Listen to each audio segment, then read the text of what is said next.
അന്താരാഷ്ട്ര രാഷ്ട്രീയത്തെ തന്നെ പിടിച്ചുലച്ചുകൊണ്ട് ജെഫ്രി എപ്സ്റ്റീൻ കേസിൽ പ്രമുഖരെ കുറിച്ചുള്ള ഓരോ തെളിവുകളും ഓരോ ദിവസവുമായി പുറത്തു വന്നുകൊണ്ടിരിക്കുകയാണ്. അതുകൊണ്ട് തന്നെ ഈ കേസ് അട്ടിമറിക്കാനായിട്ടുള്ള ശ്രമങ്ങൾ എവിടെയെങ്കിലും നടക്കുന്നോ എന്നുള്ള ആശങ്ക ഇപ്പോൾ ബലപ്പെടുകയാണ്. ജെഫ്രി എപ്സ്റ്റീൻ പെൺകുട്ടികളെ ലൈംഗികമായി ദുരുപയോഗം ചെയ്തു എന്നുള്ളതിന് തെളിവുണ്ട്. എന്നാൽ രാഷ്ട്രീയമായോ സാമ്പത്തികമായോ ശക്തരായ ആളുകൾക്ക് അവരുടെ ലൈംഗിക ആവശ്യം നിറവേറ്റുന്നതിന് പെൺകുട്ടികളെ നൽകുന്ന ശൃംഖല എപ്സ്റ്റീൻ പ്രവർത്തിപ്പിച്ചിട്ടില്ല എന്നുള്ളതാണ് FBI അവരുടെ അന്വേഷണ റിപ്പോർട്ടിൽ പറയുന്നത്.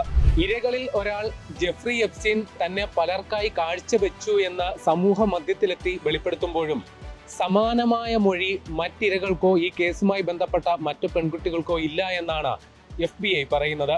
വർഷങ്ങളോളം അന്വേഷണം നടത്തി നിരവധി ചിത്രങ്ങൾ അടക്കമുള്ള തെളിവുകളും മൊഴികളും FBI ഇതിനോടകം തന്നെ ശേഖരിച്ചിട്ടുണ്ട്.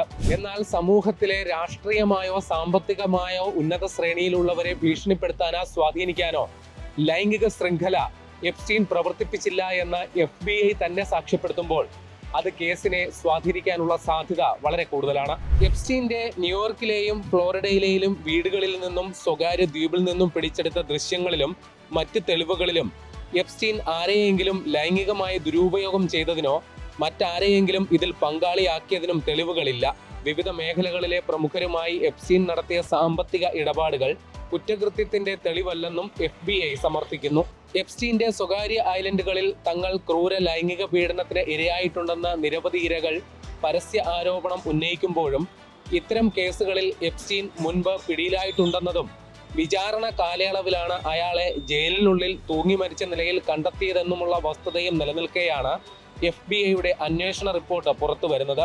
ഈ കുറ്റകൃത്യങ്ങളിലെല്ലാം എപ്സ്റ്റീന്റെ പങ്കാളിയായിരുന്ന ഗിസലിൻ മാക്സ്വെൽ എന്ന സ്ത്രീ 20 വർഷം തടവ് ശിക്ഷ അനുഭവിക്കുകയാണെന്ന വസ്തുതയും ഇതിനോട് കൂട്ടി വായിക്കണം. വിവിധ രാജ്യങ്ങളിലെ രാഷ്ട്രീയ ബിസിനസ് രംഗത്തെ പ്രമുഖരും സെലിബ്രിറ്റികളും കായിക താരങ്ങളും അടക്കമുള്ളവരുമായി ബന്ധം സ്ഥാപിക്കുകയും ഓരോ രാജ്യങ്ങളുടെയും നയരൂപീകരണത്തിലടക്കം സ്വാധീനം ചെലുത്താൻ ശക്തമായ ആളായി മാറുകയും ചെയ്ത ഒരു ഇടനിലക്കാരനാണ് ജെഫ്രി എപ്സ്റ്റീൻ. അനധികൃതമായും അല്ലാതെയും അയാൾ സമ്പാദിച്ച ബിസിനസ് സാമ്രാജ്യത്തിൽ പല പ്രമുഖരും കണ്ണികളായിരുന്നു. കരീബിയൻ കടലിൽ ഇയാൾ $80 ലക്ഷം സ്വന്തമാക്കിയ ദ്വീപിൽ വിവിധ രാജ്യങ്ങളിൽ നിന്നുള്ള പെൺകുട്ടികളെ എത്തിച്ച് ലൈംഗിക അടിമകളായി പാർപ്പിച്ചുവെന്നാണ് കേസ്. പ്രായപൂർത്തിയാകാത്ത പെൺകുട്ടികളെ ഇത്തരത്തിൽ ദുരുപയോഗം ചെയ്തിരുന്നതായി അന്വേഷണ സംഘങ്ങൾ കണ്ടെത്തി. അതുകൊണ്ട് തന്നെ ഈ ദ്വീപ് പിഡോഫിൽ ഐലൻഡ് എന്ന പ്രാദേശികമായി അറിയപ്പെടുകയും ചെയ്തു. ദ്വീപിൽ സംഘടിപ്പിക്കപ്പെട്ട ഒത്തുചേരലുകളിൽ പ്രമുഖ വ്യക്തിത്വങ്ങൾ പങ്കെടുത്തു. ഇതിന്റെ വീഡിയോ ഓഡിയോ തെളിവുകൾ എപ്സ്റ്റീൻ രഹസ്യമായി സൂക്ഷിച്ചു. താനുമായി ബന്ധം പുലർത്തിയിരുന്നവരുമായുള്ള വിവരങ്ങൾ എപ്സ്റ്റീൻ സൂക്ഷിക്കുകയും ഇതുമായി ബന്ധപ്പെട്ട പല ഇമെയിൽ സന്ദേശങ്ങളും പലരുമായി പങ്കുവെക്കുകയും ചെയ്തു. വിവിധ രാജ്യങ്ങളിൽ നിന്ന് എപ്സ്റ്റീൻ ഐലൻഡിൽ എത്തപ്പെട്ട പെൺകുട്ടികളിൽ പലരും പിന്നീട് പുറം ലോകം കണ്ടിട്ടില്ല എന്നുള്ള വസ്തുതയും പുറത്തു വരുന്നുണ്ട്. പുറത്തുവന്ന എപ്സ്റ്റീൻ ഫയലുകളിൽ 6 ഇടങ്ങളിൽ നരഭോജനം അടക്കമുള്ള പരാമർശങ്ങളും ഉണ്ട്. എപ്സ്റ്റീനും കൂട്ടാളികളും പിഞ്ചു കുഞ്ഞുങ്ങളുടെ ശരീരം ഭക്ഷിച്ചുവെന്ന പ്രചാരണം സമൂഹ മാധ്യമങ്ങളിൽ നടക്കുന്നുണ്ട്. നരഭോജനം സ്ഥിരീകരിക്കുന്ന തരത്തിൽ സാക്ഷിമൊഴി അന്വേഷണ സംഘത്തിന് ലഭിച്ചെന്നും വിവരമുണ്ട്. തന്റെ അതിഥികളായി എത്തുന്നവർക്ക് പെൺകുട്ടികളെ എന്തും ചെയ്യാനുള്ള സൗകര്യവും എപ്സ്റ്റീൻ ഒരുക്കി കൊടുത്തിരുന്നു. ഐലൻഡിലേക്ക് പെൺകുട്ടികളെ റിക്രൂട്ട് ചെയ്യുന്ന ചുമതലയായിരുന്നു എപ്സ്റ്റീന്റെ പങ്കാളി ഗിസലിൻ മാക്സ്വെല്ലിന് ഉണ്ടായിരുന്നത്. 12-നും 14-നും ഇടയിൽ പ്രായമുള്ള പാവപ്പെട്ട പെൺകുട്ടികളെ $300 വരെ പ്രതിഫലമുള്ള തൊഴിൽ വാഗ്ദാനം ചെയ്താണ് ഈ ദ്വീപിൽ എത്തിച്ചത്. 1999-2005 കാലയളവിലാണ് എപ്സ്റ്റീൻ ഐലൻഡിൽ ഈ കിരാതമായ പീഡനങ്ങൾ അത്രയും അരങ്ങേറിയത്. 2005-ൽ 14 വയസ്സുകാരിയായ പെൺകുട്ടിയെ ലൈംഗികമായി ദുരുപയോഗം ചെയ്തതിനും വേശ്യാവൃത്തിക്ക് പ്രേരിപ്പിച്ചു എന്ന പരാതിയുടെ അടിസ്ഥാനത്തിൽ ജെഫ്രി എപ്സ്റ്റീൻ പിടിയിലായി. എന്നാൽ ഉന്നത സ്വാധീനങ്ങൾ ഉപയോഗിച്ച് ജെഫ്രി എപ്സ്റ്റീൻ തന്റെ ശിക്ഷയിൽ പരമാവധി ഇളവ് നേടിയെടുത്തു. 13 മാസത്തോളം ജയിൽ ശിക്ഷ ലഭിച്ചെങ്കിലും പകൽ സമയത്ത് തന്റെ ഓഫീസിൽ പോയി ജോലി നോക്കാൻ എപ്സ്റ്റീനെ അനുവദിച്ചിരുന്നു. ഒരു ദ്വീപ് കേന്ദ്രീകരിച്ച് ഇത്ര വലിയ കുറ്റകൃത്യം നടത്തിയിട്ടും എപ്സ്റ്റീൻ വലിയ പരിക്കില്ലാതെ ഊരിപ്പോയത് വലിയ ചർച്ചകൾക്ക് വഴി തുറന്നു. മയാമി ഹെറാൾഡ് എന്ന മാധ്യമത്തിലെ അന്വേഷണാത്മക മാധ്യമ പ്രവർത്തക ജൂലി കെ ബ്രൗൺ ഈ കേസിന്റെ അണിയറ അന്വേഷിച്ചു പോയി. പെർവർഷൻ ഓഫ് ജസ്റ്റിസ് എന്ന പേരിൽ പ്രസിദ്ധീകരിച്ച റിപ്പോർട്ടുകളിൽ കേസിന്റെ നാൾവഴികളും നിയമത്തിന്റെ പഴുതുപയോഗിച്ച് അധികൃതരുടെ ഒത്താശയോടെ എപ്സ്റ്റീൻ സമ്പാദിച്ച ഒത്തുതീർപ്പ് വ്യവസ്ഥയും പുറംലോകത്തെത്തി. എപ്സ്റ്റീന്റെ 80ഓളം ഇരകൾ ജൂലിക്ക് മുന്നിൽ അവരുടെ ദുരനുഭവം തുറന്നു പറഞ്ഞു. മാധ്യമ വാർത്തകളുടെ അടിസ്ഥാനത്തിൽ 2019 എപ്സ്റ്റീൻ വീണ്ടും പിടിയിലായി. വിചാരണ തടവിനിടെ അയാളെ ജയിലിൽ തൂങ്ങി മരിച്ച നിലയിൽ കണ്ടെത്തുകയായിരുന്നു.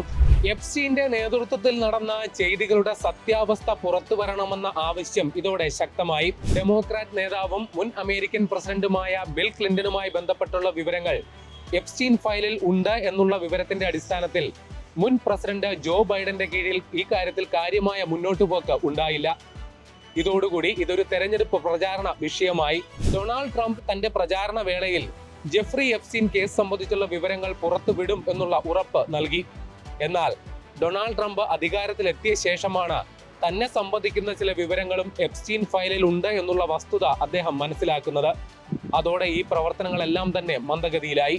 ഭരണ പ്രതിപക്ഷ സമ്മർദ്ദം ഒരേപോലെ ഉയർന്നിട്ടും അവരെ നിരുത്സാഹപ്പെടുത്തുന്ന സമീപനമാണ് ട്രംപ് സ്വീകരിച്ചത്. പക്ഷേ മനസ്സില്ലാ മനസ്സോടെ ജെഫ്രി എപ്സ്റ്റീൻ ട്രാൻസ്പെറൻസി ആക്ടിൽ ട്രംപ് ഒപ്പിടുകയായിരുന്നു. ഇതുവരെ പുറത്തുവന്ന 30 ലക്ഷം പേജ് സന്ദേശങ്ങൾ, 1,80,000 ചിത്രങ്ങൾ, 2000 വീഡിയോകൾ എന്നിവയിൽ അമേരിക്കൻ പ്രസിഡന്റ് ട്രംപ് അടക്കമുള്ളവരും ഉൾപ്പെടുന്നു. മുൻ പ്രസിഡന്റ് ബിൽ ക്ലിന്റൺ, ബ്രിട്ടീഷ് രാജകുടുംബാംഗം ആൻഡ്രൂ രാജകുമാരൻ, Bill Gates, Elon Musk, Michael Jackson, Stephen Hawking തുടങ്ങിയവർ പട്ടികയിലെ ചിലരാണ്. എന്നാൽ ഇവർ എല്ലാവരും എപ്സ്റ്റീന്റെ ലൈംഗിക കുറ്റകൃത്യങ്ങളിൽ പങ്കാളികളായതിന് തെളിവില്ല. ആൻഡ്രൂ രാജകുമാരനെതിരെ ഇരകളുടെ വെളിപ്പെടുത്തലിന്റെ അടിസ്ഥാനത്തിൽ അദ്ദേഹത്തിന് രാജകീയ പദവികൾ നഷ്ടമായിരുന്നു. അതേസമയം ജെഫ്രി എപ്സ്റ്റീൻ കേസിൽ വന്ന പുതിയ വസ്തുതകളുടെ അടിസ്ഥാനത്തിൽ ജനപ്രതിനിധി സഭാ സമിതിക്ക് മുന്നിൽ ഹാജരാകുമെന്ന് അമേരിക്കൻ മുൻ പ്രസിഡന്റ് ബിൽ ക്ലിന്റണും അദ്ദേഹത്തിന്റെ ഭാര്യ ഹിലാരി ക്ലിന്റണും വ്യക്തമാക്കിയിട്ടുണ്ട്. ബിൽ ക്ലിന്റനെ ജെഫ്രി എപ്സ്റ്റീൻ കേസുമായി ബന്ധപ്പെടുത്തുന്ന നിരവധി ചിത്രങ്ങളും തെളിവുകളും പുറത്തു വന്നിട്ടുണ്ട്. പക്ഷേ ജെഫ്രി എപ്സ്റ്റീന്റെ ലൈംഗിക കുറ്റകൃത്യങ്ങളിൽ ബിൽ ക്ലിന്റൺ പങ്കാളിയായതിന് ഇതുവരെ തെളിവുകൾ വന്നിട്ടില്ല. അതേസമയം ജെഫ്രി എപ്സ്റ്റീന്റെ വിമാനത്തിൽ നിരവധി തവണ യാത്ര ചെയ്തതിന് ബിൽ ക്ലിന്റൺ പിന്നീട് പശ്ചാത്തപിച്ചിട്ടുമുണ്ട്. അതേസമയം തന്നെ ജെഫ്രി എപ്സ്റ്റീന്റെ പങ്കാളി ഗിസലിൻ മാക്സ്വെല്ലും ജനപ്രതിനിധി സഭാ സമിതിക്ക് മുൻപാകെ ഹാജരായിരുന്നു. ജെഫ്രി എപ്സ്റ്റീന്റെ കുറ്റകൃത്യങ്ങൾ സംബന്ധിച്ചുള്ള ആവർത്തിച്ചുള്ള ചോദ്യങ്ങൾക്ക് ഗിസലിൻ മാക്സ്വെൽ യാതൊരു മറുപടിയും നൽകിയില്ല. എന്നാൽ ബിൽ ക്ലിന്റനെ കുറിച്ചും ഡൊണാൾഡ് ട്രംപിനെ കുറിച്ചും ഉയർന്ന ആരോപണങ്ങളിൽ താൻ ജയിൽ മോചിതയായാൽ വ്യക്തത വരുത്താനാകുമെന്നും അവർ പറയുന്നുണ്ട്.